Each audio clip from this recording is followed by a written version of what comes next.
The rain poured down in heavy sheets, the kind that made the world outside look like a gray blur. Streetlights flickered in the storm, casting long reflections on the wet pavement, and the sound of thunder rolled across the sky. Most people stayed indoors on nights like this, but not everyone had that luxury. Sitting in a rusty old sedan parked by the curb, Anthony leaned forward, resting his forehead against the steering wheel. The windshield wipers squeaked as they scraped away rain, but his thoughts weren't on the road. They were on the pile of unpaid bills folded neatly in the glove box, on the rent notice he dreaded opening, and most of all, on his daughter, Kayla, who was likely curled up on the couch at home, waiting for him to return. Anthony had been a proud man all his life. He worked with his hands, first in construction, later at a small warehouse. But after the warehouse shut down 9 months ago, work had been nothing but scraps, odd jobs here and there, never enough to cover the basics. He took whatever came his way, unloading delivery trucks, scrubbing oil stains out of garages, sometimes even helping strangers move furniture for cash. Still, it never stretched far enough. That night, he should have been home. He should have been reading a bedtime story to Kayla, or at least making sure she was tucked in with her stuffed rabbit beside her. Instead, his car had stalled just 2 blocks from their apartment building. He turned the key again, listening to the engine cough and die. The frustration in his chest burned like fire. Anthony muttered under his breath. He didn't have money for a mechanic, and no tow truck would come out this late without charging more than he could dream of paying. He thought about locking the car and walking home through the storm, but then something caught his eye. Across the street, under the dim glow of a flickering streetlight, a black SUV sat with its hazard lights blinking. Its hood was popped open, and someone stood in the rain, waving their arms in frustration. Anthony stared. He could have ignored it. Lord knew he had enough on his plate without stopping to play Good Samaritan. But deep down, he remembered all the times he'd wished someone would notice him when he was stranded or struggling. He thought about how alone it felt when people just drove past. He took a deep breath, shoved his door open, and stepped into the rain. His jacket was thin, his boots already soaking through as he splashed across the street, but he kept moving toward the SUV. The figure turned as Anthony approached. It was a man, mid-30s maybe, dressed in a sleek gray coat that was already plastered to his frame. His hair stuck to his forehead, and frustration was written all over his face. "Car trouble?" Anthony called over the sound of rain hammering the pavement. The man looked startled at first, then relieved. "Yeah. It just cut out on me. Won't start back up." Anthony gave a small nod, water dripping from his chin. He'd spent part of his youth working in his cousin's auto shop, learning enough about engines to know his way around a problem. He wasn't a certified mechanic, but he was good enough to get someone moving again. "Pop the hood all the way," Anthony said. "Let me take a look." The man hesitated, sizing Anthony up. Anthony's jacket was frayed, his shoes worn thin, but there was something steady in his voice. Finally, the man stepped aside. Anthony leaned over the engine, using the dim streetlight and the flashlight on his old phone. It didn't take long to spot the problem, a loose cable on the battery terminal, rattling just enough to keep the engine from catching. "You're in luck," Anthony said, gripping the cable and tightening it with his bare hands until it held steady. "Try it now." The man slid back into the driver's seat and turned the key. The SUV came to life with a low rumble. For a moment, both men stood there in the storm, the sound of the engine humming beneath the rain. The man stepped out again, shaking his head in disbelief. "That's it? You fixed it?" Anthony gave a small shrug. "Just a loose connection. Nothing major." The man's eyes lit with gratitude. "Most people wouldn't have stopped. You didn't have to." Anthony looked down, embarrassed. "It's no big deal. Just glad you can get where you're going." But the man didn't leave it at that. He looked at Anthony more closely now, noticing the tired eyes, the wet clothes, the quiet heaviness in his shoulders. He extended a hand. "I'm Robert." Anthony shook it, rain running down their arms. Anthony. Robert's grip was firm, his gaze steady. Anthony, I owe you one. At least let me drive you wherever you're headed. You're drenched. Anthony started to protest. Pride had always kept him from accepting favors. But his car sat useless just a block away, and the thought of walking home through the storm made him hesitate. After a long pause, he nodded. All right. Appreciate it.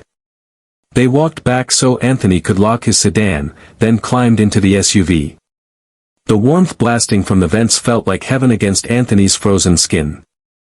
As they drove, Robert asked questions, first light ones about cars, then about Anthony himself. At first, Anthony kept his answers short. But something about Robert's tone, genuine, without judgment, made him open up.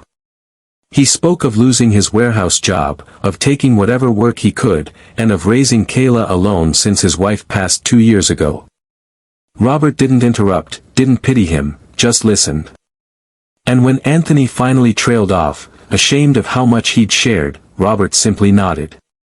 You've been carrying a lot. But it says something about you, that even with all this, you still stopped to help me tonight. Anthony gave a faint smile. Just trying to do the right thing, that's all. When they reached the worn brick apartment complex, Anthony reached for the door handle, but Robert stopped him. Anthony, Robert said, his voice thoughtful, I don't believe in coincidences. I think we crossed paths tonight for a reason. Something tells me this isn't the last time we'll see each other. Anthony looked at him, puzzled, but didn't press. He just nodded, offered a grateful smile, and stepped out into the rain. Inside, the dim hallways smelled of damp carpet and old paint. He thought only of Kayla waiting upstairs, and the relief of being home again. But what Anthony couldn't have known was that helping a stranger on a stormy night had set in motion a chain of events that would change the rest of his life. Anthony quietly pushed open the door of the small apartment, trying not to wake Kayla if she had finally fallen asleep. The air inside was cool, the faint hum of the old fridge the only sound. But on the couch, bundled under her thin blanket with her stuffed rabbit clutched tight, Kayla stirred and blinked at him. Daddy, her small voice murmured. Anthony dropped his wet jacket on the chair and knelt beside her. Yeah, baby. I'm home. She sat up, rubbing her eyes. I waited. You weren't back yet, so I didn't want to go to bed. His chest tightened. She was only 8, but already she worried like an adult. He kissed her forehead and whispered, You don't have to wait up. Daddy's always gonna come home. Kayla nodded sleepily, and he tucked her in again. As he sat there, listening to the rain against the window, Anthony couldn't shake Robert's words, This isn't the last time we'll see each other. He thought it was just something polite people said. He had no idea how quickly it would come true. 2 days later, Anthony was back at the hardware store parking lot, waiting like he often did, hoping someone needed help loading lumber or carrying supplies. The morning was brisk, and his stomach grumbled from skipping breakfast. Just as he was thinking of heading home empty-handed, a black SUV pulled into the lot. Anthony's breath caught. It was Robert. Robert spotted him instantly and waved. Anthony. Anthony forced a smile, surprised. Didn't think I'd run into you again. Robert climbed out, his coat sharp and dry despite the chill in the air. I told you it wouldn't be the last time. He studied Anthony for a long moment, then asked, Do you have some time today? Anthony hesitated. Depends on what for. Robert's smile widened. I could use your help. It's nothing shady, promise. Come with me. Something in Robert's easy confidence pushed Anthony to say yes. He climbed into the SUV, and they drove across town. The neighborhoods changed quickly, rows of tired houses gave way to wide streets and manicured lawns. By the time they pulled up to a large, 2-story home with gleaming windows, Anthony felt out of place. This your house? He asked, awestruck. Robert nodded. Yeah. Come on inside. The inside was even more impressive: polished wood floors, high ceilings, walls lined with framed photos. Anthony shifted uncomfortably, aware of his worn shoes leaving drops of water on the rug. Robert led him into the kitchen, where a coffee pot gurgled on the counter. "Listen," Robert said, pouring 2 cups. "That night in the rain, you didn't know me. You didn't ask for anything. But you helped. People don't do that often. And I've been thinking, maybe I can return the favor." Anthony shook his head. "You don't owe me anything." "Maybe not.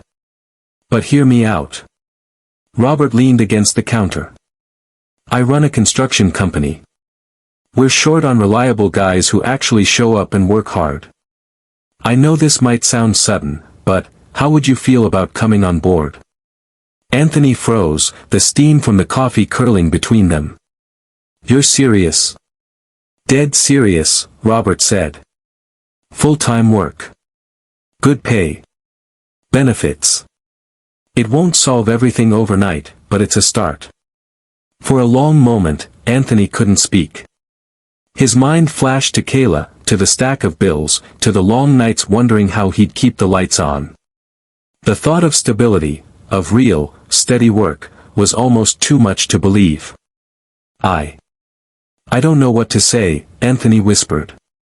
"Say yes," Robert replied with a grin. And Anthony did. The first weeks were hard.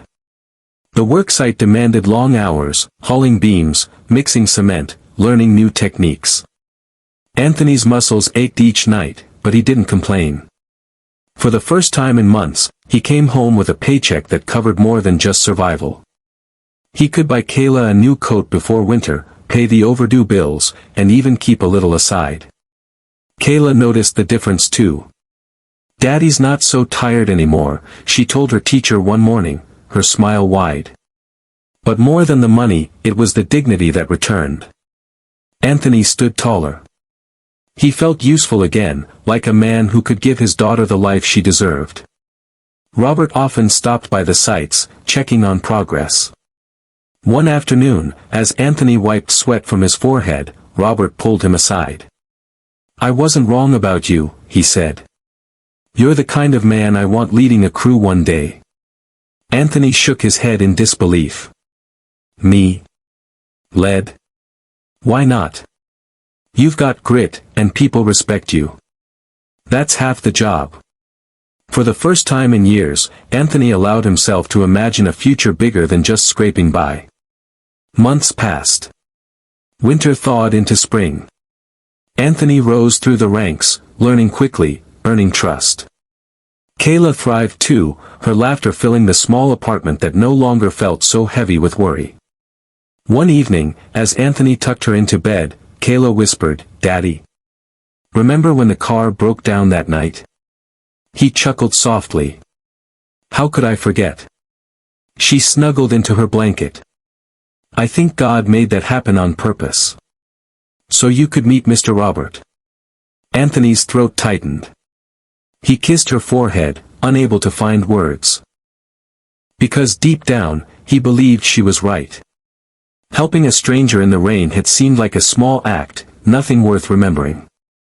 But it had opened a door to hope, dignity, and a future he never thought possible. And every time Anthony walked past his old sedan, still parked near the curb like a relic of struggle, he felt a quiet gratitude. For the storm. For the night he chose kindness, even when he had nothing left to give.